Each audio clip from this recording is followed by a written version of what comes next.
Okay, now we're going to look at pre-dynastic Egypt, life before the pyramids. This article they have here, and I'm going to add into this article like I do. What we're looking at here is one of the first sculptures of Naqada 1 period, uh, some 3500 to 3200, I believe, BC that they give to this. And you can pretty easily tell the ethnicity of this person here. But one thing I've always noticed, and it's a problem in art and something that I had too, is human faces looking realistic. And you can imagine if you just looked at this thing from body wise. Let's do like this, okay? That you can see the curves of a woman and breast and things, and you can tell this is a woman. She's got her hands clasped where one is holding the other's wrist, and kind of in that priestly pose, if you will, that we see in some of them. But what interests me is the pinch of the waist somewhat, and the wideness of the hips, and then it comes back in and pinches at the knees, and the knees even have a realistic look, and so do the calves, and so on to it too. The upside down triangle, you can tell that that's a female too. In fact, that's a symbol that's in females. And the breasts look okay. They may be a little lower than perhaps some young girl, if you will, but they didn't have bras and things back then in any ways. So it looks very normal. But you look at the hair that's done there, and it's real long and flowing down over her shoulders and to her chest and everything. And it's kind of done in a striped band type form there. And I'm sure that this was probably great art at the time, but one would think, looking at it nowadays, that the girl would look at everything and, do I really look like that? I mean, going with eyes and everything, and eyes was something that was hard to depict correctly. And in fact, the other picture I'll show you in a little bit, probably the next time they show you one of these figures, for they don't pick one of the better ones for the other one there. The one I'll show you has blue eyes, actually lapis lazuli, and they've targeted all of this lapis lazuli that's in ancient Egypt to being from ancient Afghanistan area, which is ancient Sumerians, if you will, and the people that lived just on the other side, Guitans and Elamites, if you will, would have been access to this quite readily too. But Egypt didn't have a ready access of it in any way, shape, or form. So there was a lot of trading done in ancient days, and they talk about trade starting up in this, but that's one way to show you that it was way before you're trying to talk about, like I've shown in the ancient Spice Road and the Silk Road, that was really going on far before we really think that it was in modern terms even. So let's get into this before I get into the other pictures and show the other things to it. For we're going to go pretty deep. Now, this is, again, pre-dynastic Egypt, before the pyramids and everything. The history of ancient Egypt spans several millennia, and it's filled with wonders and achievements which are veiled in mystery and enigmatic secrets of distant times. For decades, the archaeological excavations and discoveries in the field of Egyptology never cease to amaze both the scholars and the world. But rarely do we stop to think about pre-dynastic Egypt and the very beginnings of a powerful civilization. Where did it all come from? How did the peoples of the Nile Valley develop into such an amazing and highly advanced civilization? And we'll get into this somewhat, but we're going to span a period of time from 120,000 years BC on. The long age of pre-dynastic Egypt. So we're not, usually when I talk about this, I bring in Naqada, Badarian, and talk about the and go right into it and say these were the people that started it off. But now we're going to try to look at the oldest humans, Homo sapiens, that we find in that area, even make reference to Homo erectus. The areas adjacent to the fertile Nile valleys were always a hotbed of human development. To understand the emergence of the earliest pre-dynastic Egyptian society, we need to reach far back in time. Some of the earliest steps of evolution and development in the Nile Valley began as early as 120,000 years BC, and this is making reference to people found up in the area and in what we consider Ethiopia now, but really pretty much down far from that. more north or less southern of it, and finding Caucasoids at that date that's there. But now we have found uh, in North Africa, in a cave system known as Jebel Erud, human Homo sapiens at 315,000 BC. Quite often you'll just see it listed as 300K. So back away at this 120,000 years span time, one of these is what's called the Acheulean culture. It's a primitive stage of early human development characterized by stone tools of an oval pear shape. As Homo sapiens gradually overtook Homo erectus, different cultures took the spot with further achievements in primitive technologies that were much more advanced than the ones that were around before them. In fact, they've had papers come out recently and said that Homo erectus pretty much died off due to laziness in trying to develop into the next way and being able to evolve and achieve and being able to overcome adversity. That they went with easy strategies and all these type of things. So here's an interesting picture. Y'all recognize this, guys? Do you? I forget what this guy's name is. I always keep wanting to say Josh Hudson or something like that. But we knew who that is. And this is way before he was Spicoli in Fast Times at Ridgemont High and way before he married Madonna. Alright? You recognize that one? Well, that's Tom Cruise. And that's probably before Risky Business, it looks like, even. Pretty interesting, huh? So, and then Sean Penn. So, one of the unique cultures in prehistoric Egypt that developed was the so-called Formosan culture, named for the site of Formosa, near the later famed Egyptian site of Wadi Halfa. This society appeared around 45,000 years BC around the Maghreb and southern regions of the Sahara. One thing that is notable for the peoples of this culture is the slow abandonment of the desert regions and a migration near to the fertile valleys of the Nile. They were nomadic, following wild herds and making temporary camps in river valleys.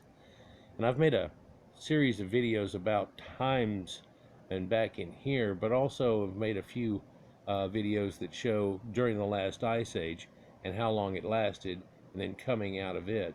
And that the Sahara used to be green just a few thousand years ago, somewhat. And they're talking about when it comes out of that and starts to dry up, how they migrated into the Nile River Valley and it became this perpetual Eden situation that burped up fresh every year. And so that started off the culture that was there, but they were all over during that time that was there. And we're fixing to get into a time, the next step, where there's an in-between of what even she talks about that's kind of well known. I'll get into it here in just a minute, but slow abandonment. And so they were nomadic, following wild herds and making temporary camps in river valleys. And at this point, they appear to not have any cattle whatsoever. In fact, the cattle actually come from up in Anatolian European lands, and that's where that form of cattle became domesticated. And it's well domesticated before it even reaches into Egypt. But they don't really mention that in this study here. But I've got videos about it too. You can just look it up. I'll make reference to a few other videos during this also that I have, rather than trying to go into all the information to make this a little more concise. I know, it's not my style, is it? So this is a look at the area of Wadi Halfa. It's in an area they call the Nubian Desert nowadays. But if we were to look at this, it's hard to imagine this place was ever bushy and had some trees and a lot of foliage around on the ground and much more rainfall than you'd normally see now, and things would green up, and it had a spring type form that came with the rainy season that used to be through this area in typhoon season that doesn't really leave anything at this point, but not too long ago it did. Wadi Halfa. Wadi Halfa is considered one of the oldest sites in prehistoric Egypt, where the oldest structures were discovered. Some dated to 100 1000 BC. It was around this site that the later Formosan culture was established. They were known for their technological achievements over time.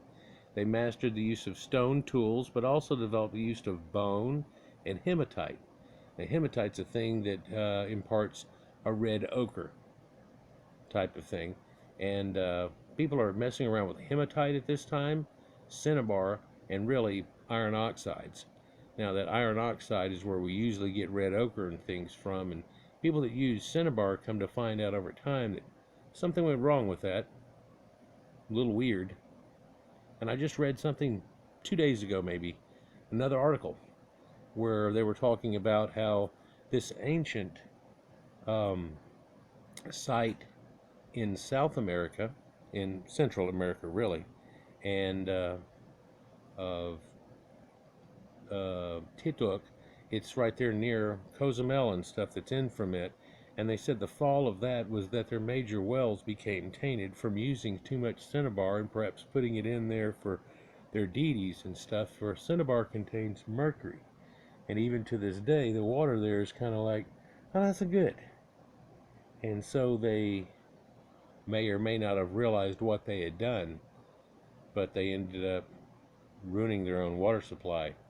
And perhaps that's the reason that they left. I may do a video about it, but hey, pretty much that's the video right there, guys. So, plus in the video they show that even though you know about this whole area, and I've even gone there when I went to Cozumel, that they've LiDAR'd the area around, and it's much bigger than the area that you usually even get to see off of it. It goes a couple of 100 yards in this direction more, and so on. But,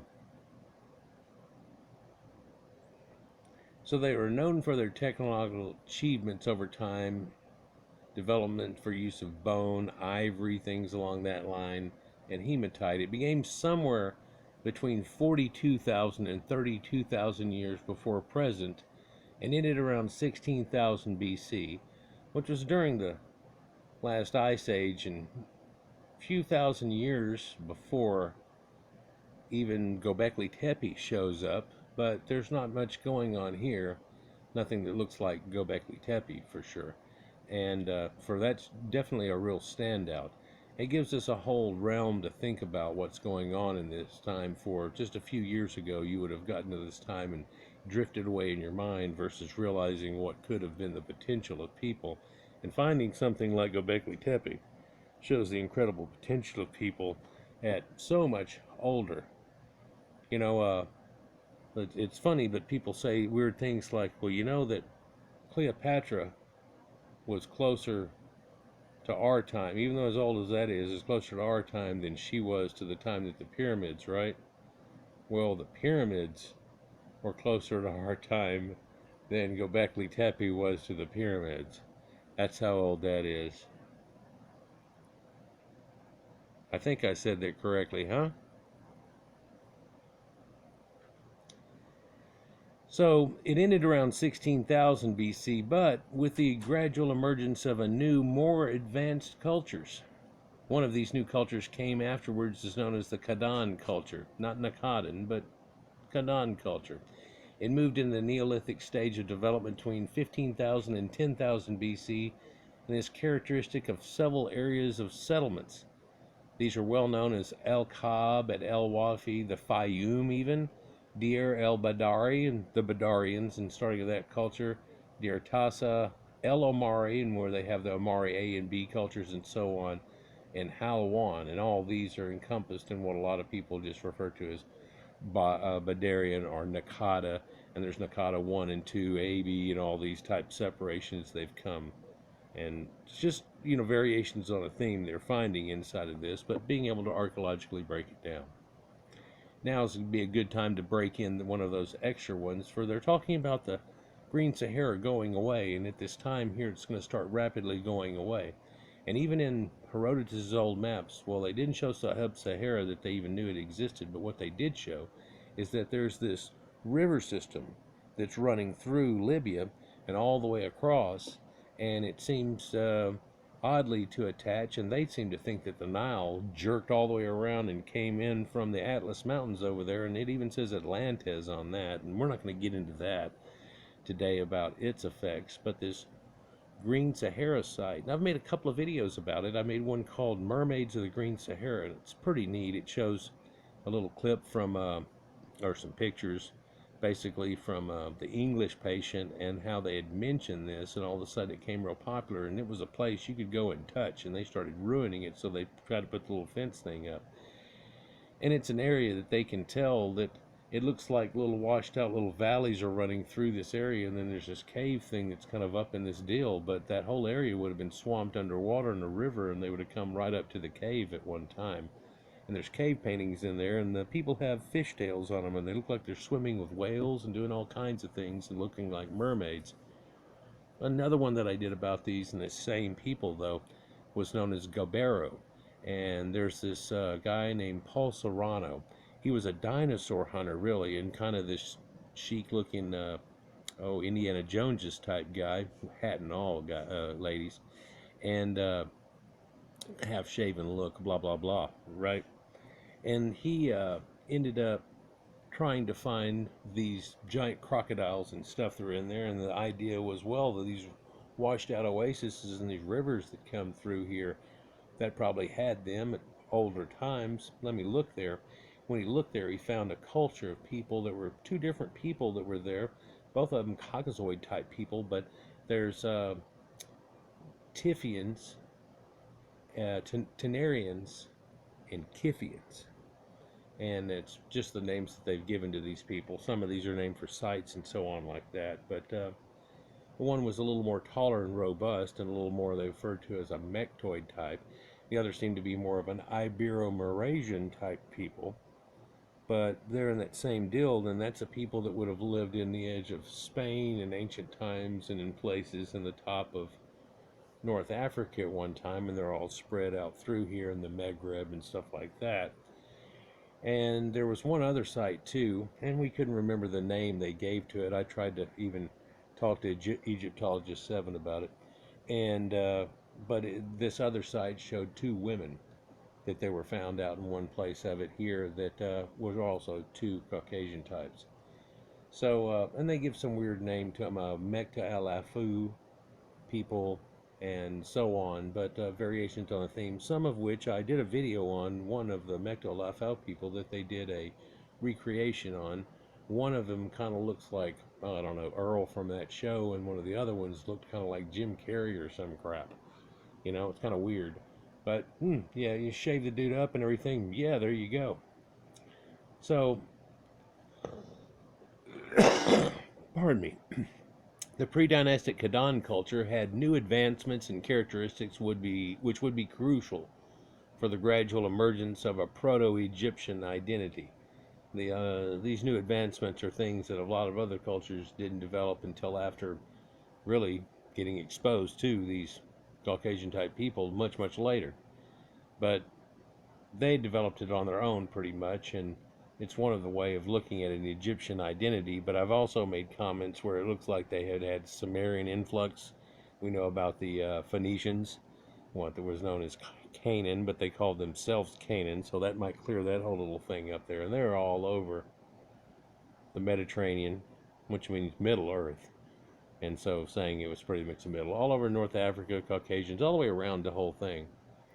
But then the Sumerians also, and there are blue-eyed people also. And we'll look at that blue-eyed statue here in a minute that I was talking about. But first we'll look through these pictures and get to the next one that's a solo.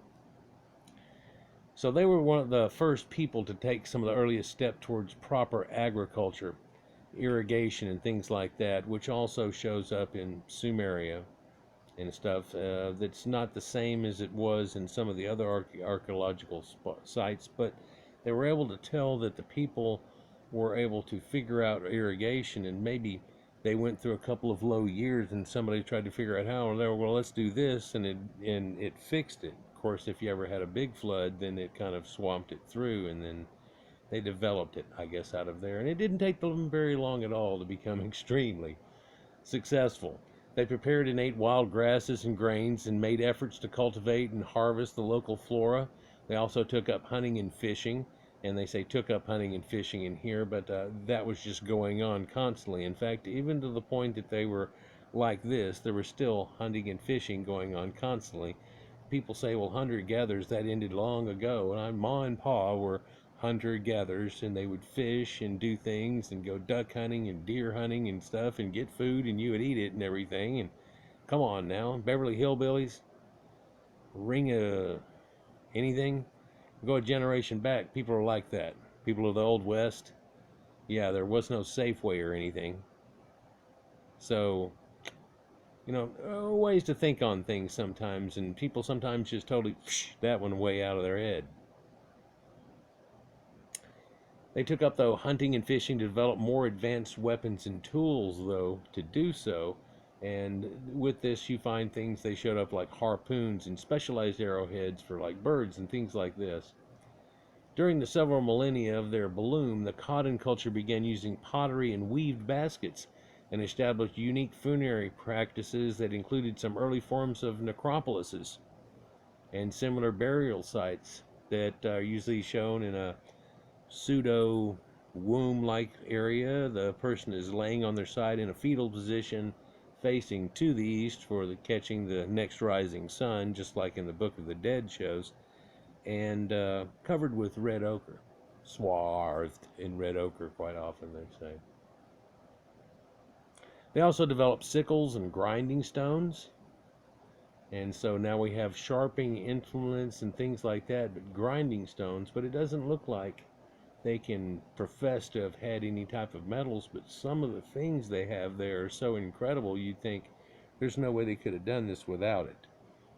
We'll get into that a little bit, but I've got enough videos on OOPARTs, OOPART. Just put that in, you'll probably see 10 or 12 of them, and a lot of OOPARTs around the world, but quite a few of them in Egypt. We're going to look at some right here in a minute, and one that I think people overlook quite often. And it looks exactly like the middle picture here, but it's quite different. For that's advanced, incredible pottery to a T, and it's got this antelope, deer, gazelle type things around onto it, and this wiggly line. They're well known for it. These loops that are around on it, so they could take a lid, which they never have the lids with these damn things, but they could have a lid on this thing and then put ropes around through those holes and tie it down, and it would tie the lid onto it, and so on, blah, blah, blah. Or use those also to tie them against the railing of a boat and lash and put them all together, so on like that. So on the left there, I believe that to be the exact same statue, but different picture. And that middle object is, of course, a pottery vase from that same time. But there's things that just blow that out of the water that look extremely like that. I'm going to show you one in a minute. But then the one on the right here, they call it a bat pose in this for some reason. But a lot of people say, no, this is a Venus type pose. In fact, it's also known as an angelic pose or a ballerina. And the bird pose, for she has a bird type head, just a little pointed little bird head, and then her arms hooking up like a bird. And this is an Isis, which is like a Venus, and so on like that. And all that goes together. I've got videos about that too. So here's something. You remember that vase right up top that had the little wiggle lines and the stuff on it? Did you forget already? Look at this, and it looks exactly like that. See that there? Well, here's some OOPARTs right here, guys. All three of these are really OOPARTs. But one of the things that I think outstands more than most and doesn't get much credit are these jars and jugs and stuff and bowls and all kinds of schist discs and things that they have that are made from this stonework here that's leaded through this time of pre-dynastic Egypt until the very first ones, and they use them all up. And they have nearly 40,000 examples of these. Some of them just outstanding as hell, and quite often they're using this speckled, different colored oranges and creams and whites and all kinds of colors into them. But what they're doing here is almost throwing it in your face, and people don't get it. For that right there is some kick-ass pottery. For the time, that's a 9. There is no question. So try to beat that. And somebody goes, okay, well, I'll make something that looks exactly like that, but out of a granite type stone. And that levity just doesn't grab people enough for me.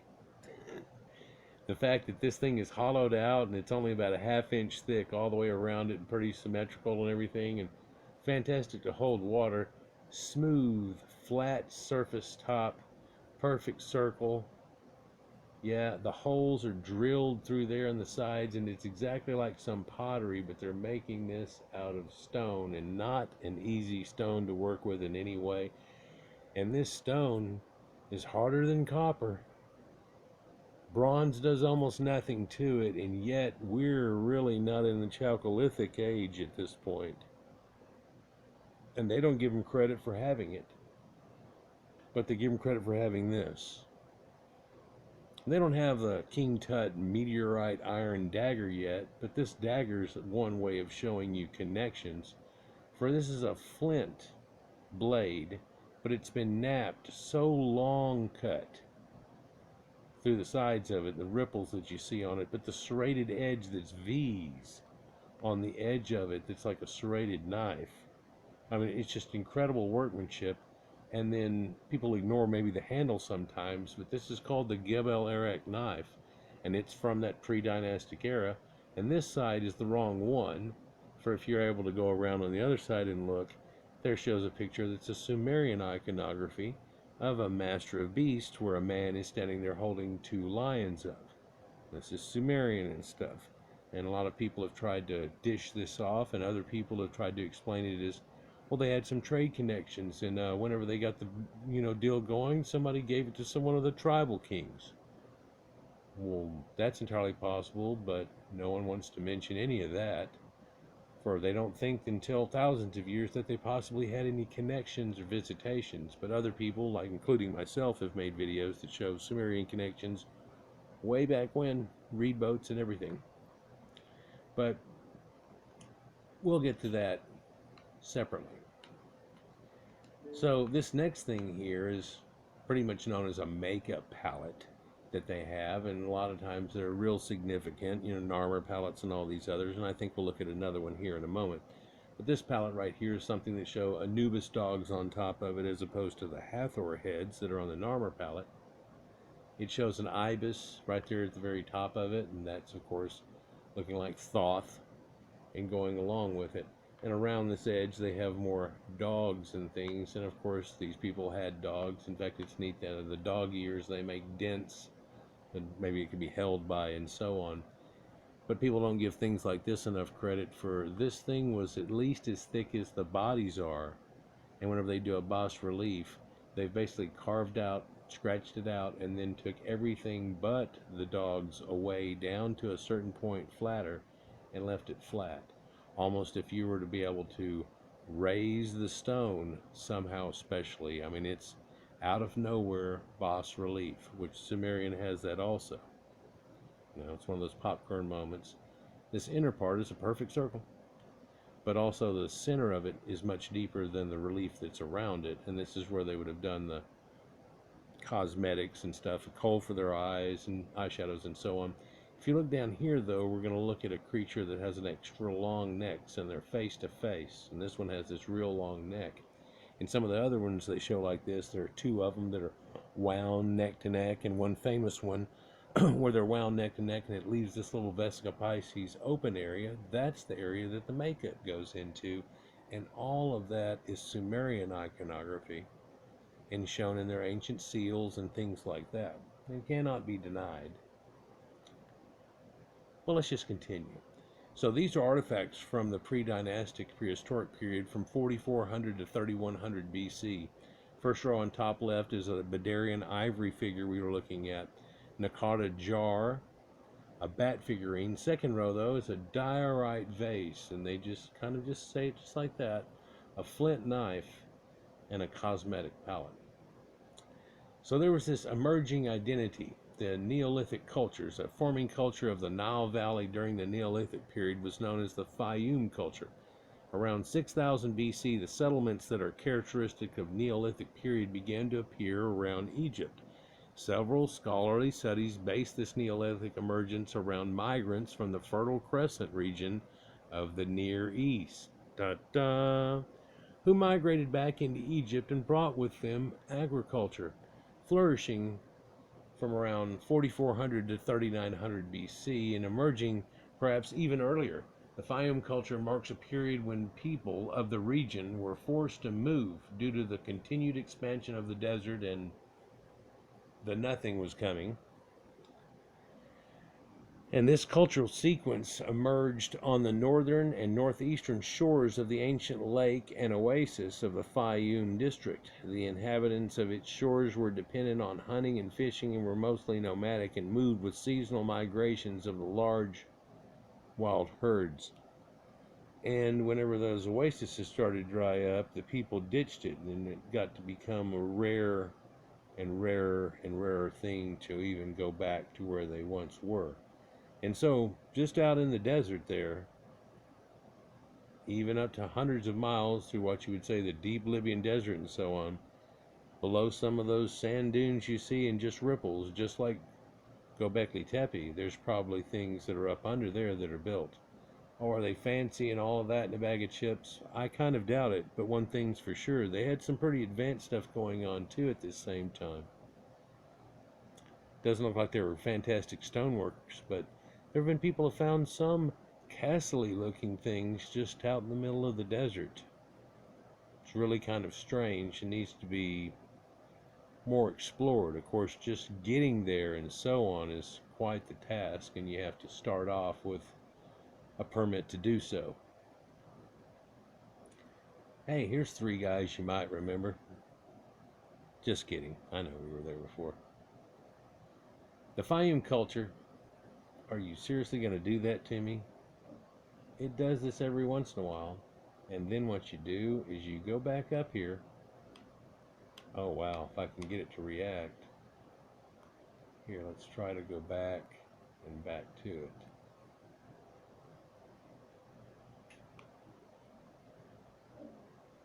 Don't do this to me in the middle of a vid. So you're letting me do that, but you won't hear. Ta-da-da.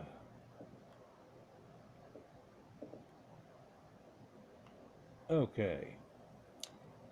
So the Fayum culture of the predynastic Egypt used unique stone tools which showed large shapes with notches and denticles. They began using arrowheads and socketed flint blades. Archaeological evidence shows us that rough linen was in manufacture as well as woven baskets. One interesting aspect of the Fayum culture is the fact that they began living in small micro bands and extended family groups, which were led by chieftains. With this cultural trait, we can see the emergence of communities with strong leadership appearing in Egypt. Well, no, first you'd have to get past the point of being small tribal, that there would have to get to a point that it would come together as large groups, and then those large groups apparently got broken into two, one mainly on the delta, one farther up, and then that had to consolidate into one.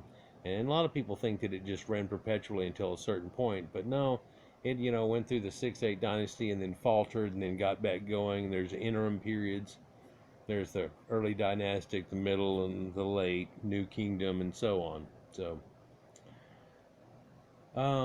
So here's a beautiful picture of a caravan, and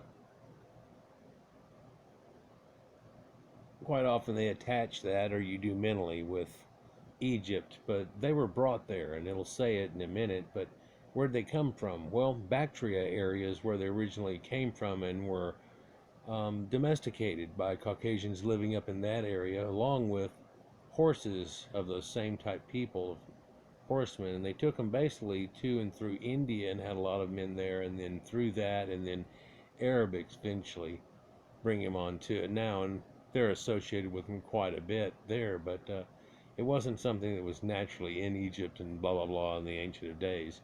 In fact, nobody could really cross the Sahara successfully until they had these type of creatures. And you'd think, oh well, they're made for the desert. Well, it appears that they came from North America originally, and they were much more used to a cold climate.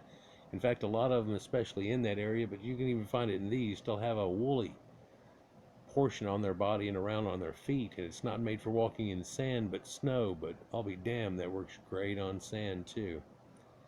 And where their big fat helped them in the winter in certain ways, it helps them inside there of sustaining themselves with water too. So that's early Neolithic cultures were nomadic and moved with their animals from one place to another, like people coming in with camels eventually. In time, the Fayum culture was replaced by peoples with much more developed technologies. Dun dun dun. But still Caucasians, of course. Like the well-known Badarian culture, flourishing from 4500 BC to 4000 BC, and still well before what we call Egypt, even in the pre-dynastic times, just yet. The Badarian culture and Fayum overlapped, but the former was more advanced. Peoples of this cultural sequence lived in the Nile region in areas of El Hamanaya and El Matamar. Ham is in that. El Mostageta, and so on. Contrary to others, Badarian peoples lived in tents made of skins and huts made out of reeds. Notably, they cultivated wheat and barley and collected fruits and herbs and used castor beans for oils. Bones of domesticated animals were a characteristic archaeological find at Badarian sites. I made a vid about this not too long ago, and they show the world's first zoo is what they're talking about. Of course, it got flagged, and I had to hack it up somewhat. But the lady was just confirming what I was saying, that they had ceremoniously apparently killed and put all these animals around this ancient king that's here way before pre-dynastic times, and they showed it. Other interesting note of that last thing I talked about was castor beans for oil. And I don't know if you've ever heard of castor oil, but it used to be something in grandma's medicine cabinet and everything that somebody would have to take, and oh, everybody freaked out and gross and kids and da-da-da. And of course, this is before they had a spoonful of sugar and everything was bubblegum or cherry flavored. And castor oil tasted like you were trying to drink baby oil. Yeah, but anyhow, so they were more advanced at the next step and stage, overlapping each other. Badarian culture in pre-dynastic Egypt also displayed complex funerary practices with oval-roofed graves in which the deceased were buried with many grave goods and ivory and stone and food offerings. So they already had an afterlife going on in a concept like that. Two such large grave sites were discovered on the edges of the desert on the eastern side of the Nile between El Matmar and El Edmante, or however you pronounce that. Both Fayum and the more advanced Badarian culture are important segments of the spectrum in which the future Egyptian civilization developed out of, though. So here's another symbol, and you think, well, that might be a man. No, it's a woman, not made near as good as the other one that we were looking at. And you can tell also, if you look close, the arms broke off, and they've been found with it, though, and then put back together. This was a little too easy to have broken. And if you look at the legs, the calves are all real thick and everything, and it has nowhere near the composure of the other statue. One would think of this as being meh compared to the other one. And it's a card figure from the Badarian culture at 4000 BC. I told you next time we saw one of those, I'd show you the blue-eyed version of that and go through some of that. So let's do this. Where are we at? 38 minutes? I hope I get through all of this. Well, so let's go all the way to the end here. And it's not going to let me load it. It's been too long. Okay, guys. So I basically have to unload and reload. I'm so tired of trying to cut out things like this that happen during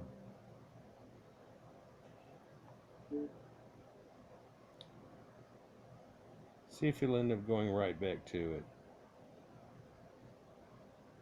Yeah, I've got 35 pages open up, so it's gonna have to load that a little too, but here we are right back where we were on that. Let's give it time to load the others. It won't let me click out of it just yet. Well, I can go slowly as it loads.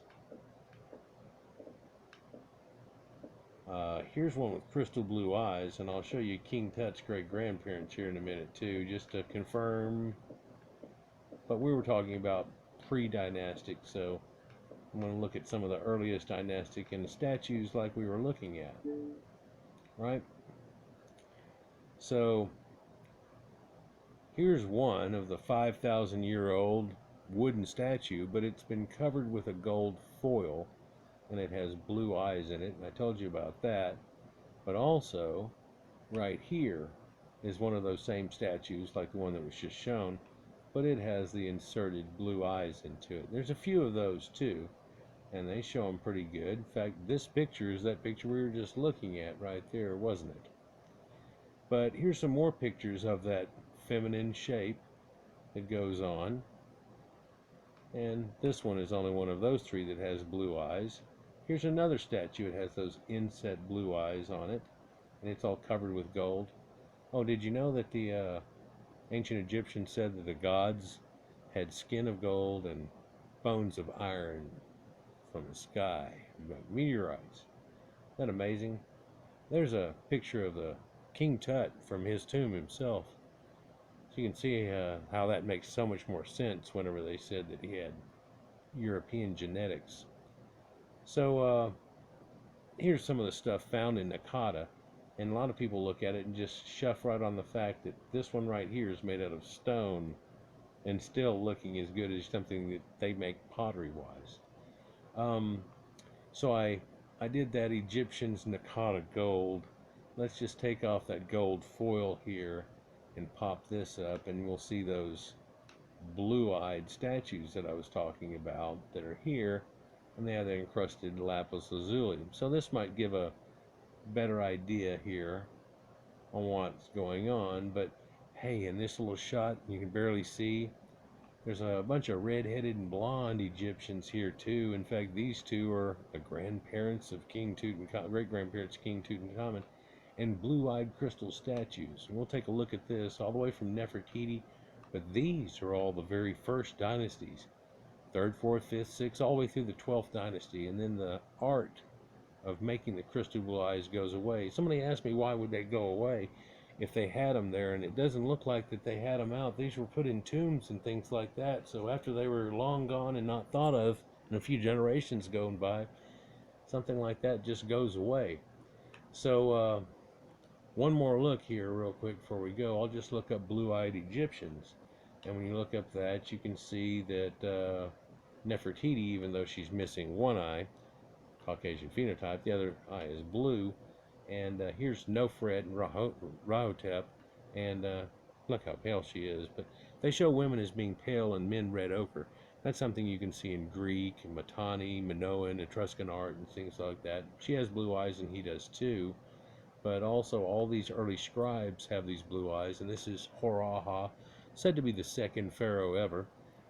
There you can see her blue eyes in here. There's the way Tut looks in his recreation, and there is Nofret and her blue eyes.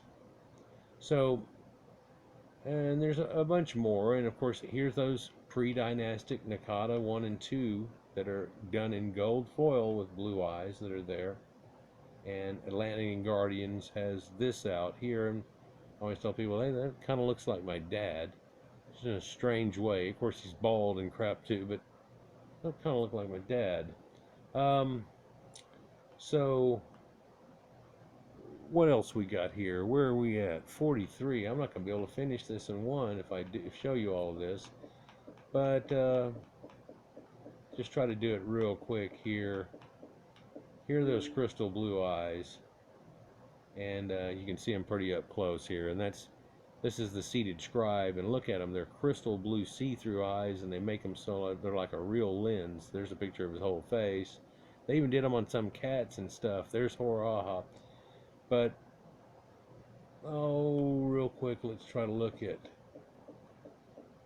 some great-great-grandparents of King Tut. What you think? And so here,